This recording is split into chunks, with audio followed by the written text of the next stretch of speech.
Good night, everyone. My name is Michael, and I'll be delivering my C2 speech to you guys tonight. What defines you? Is it the jewelry that hangs around your neck? The color of your skin? The clothes that you wear? Or the color of your hair? Using a spin-off from my C1 speech, talking about identity and talking about what you want to be, tonight I will be explaining to you guys culture and how it is important to who you become today. I grew up in a country, Belize, where I was surrounded by many different cultures. In Belize, we have races such as Asians, the Mayans, Spanish, Creole, and Garifuna, among many others. No one place could you stand and you would see one race of people. We were all blended, colorblind. We were all one group of people. Now, in primary school, I remember that even our teachers wouldn't put just the Asian students together, or the Spanish students together, or the black students together. Despite my country having its flaws, which is not what my speech is about tonight. Sorry.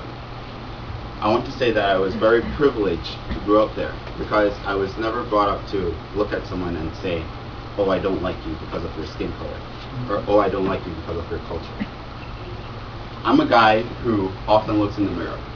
Not because I'm vain or because I'm conceited, although I think I'm pretty handsome. I look in the mirror because I ask myself these questions. Where do I belong? Where do I fit in?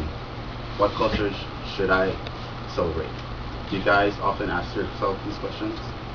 I can get into a long story of my mother being Spanish, Mayan, Creole, my father being German, British, and Creole.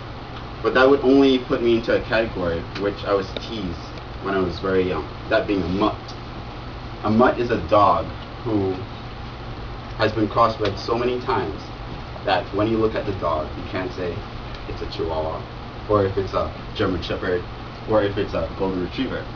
And it would hurt when people would tease me this. But I look at myself today and I say, I still don't know the answer to this question. I myself was a victim of this, and I also used to carry it out. In Belize, although we try to embrace each other as one group and as one people and as one people united, I found myself putting Asian peoples into a general category, and it would hurt them when I would look at a Korean person and I would say, "Oh, you're Chinese," or I would look at a Japanese person and say, "Oh, you're Chinese." But despite these flaws, I look back in the mirror and I say, it doesn't matter whether people call me a mutt or not, because I was blessed with this. I was blessed with this privilege to have so many cultures blended into one person that no matter where I go and what group of people I come in contact with, I can relate to them easily. I do not have to put up a pretense to try to fit in with them because I have so many cultures in me. Culture can also be taboo. By taboo, I mean that cultures, there are certain things, certain traditions that we find that are very strange to us. For example, in Fiji, I still find it strange that walking on coal, hot coal, is weird. I happen to like my feet. Or in Belize, one of the most delicious foods you can ever eat happens to be a huge rat.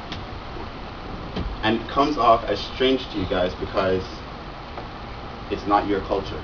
That's not what you're used to. It's taboo.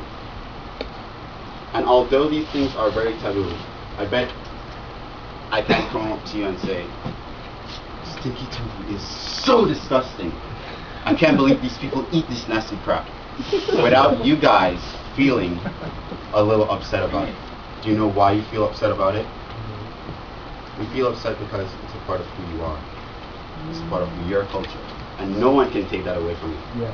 Which is why I find it very frustrating when dark-skinned Belizeans want to go and bleach their skin color because lighter skin is beautiful. Or Hispanics want to spend so much money on chemicals to change their curly hair to straight hair because straight hair is more beautiful. And excuse me for this, but when Asians want to put blue, green, or purple contacts in their eyes, which by the way, I googled, purple is not No one in the world has purple contacts. I mean, purple eyes. So, over your beautiful black eyes, which are beautiful, you don't need to cover them up. I find it very frustrating when this happens. So, culture is in the heart of who you are. Yes, when we grow up, we want to put ourselves into different fads, different fashion trends. I, for example, really like Timberland boots. But is that my culture? No. Otherwise, I would be up here wearing a shoes made out of rope and cow skin. My goal here tonight isn't to persuade you guys to change those fads, to change those fashion trends that suit you. My goal is, however, to tell you that those things shouldn't define who you are. You should embrace your culture. If you have a big nose, like I do, embrace it. If your eyes are slanted, embrace it. If your skin is extremely black, that no one can see you at night, embrace it. It's a part of who you are. It's your race. Embrace who you are as people. I want to leave you guys with one note that I hope transcends into your mind for a very long time. Being different isn't a flaw.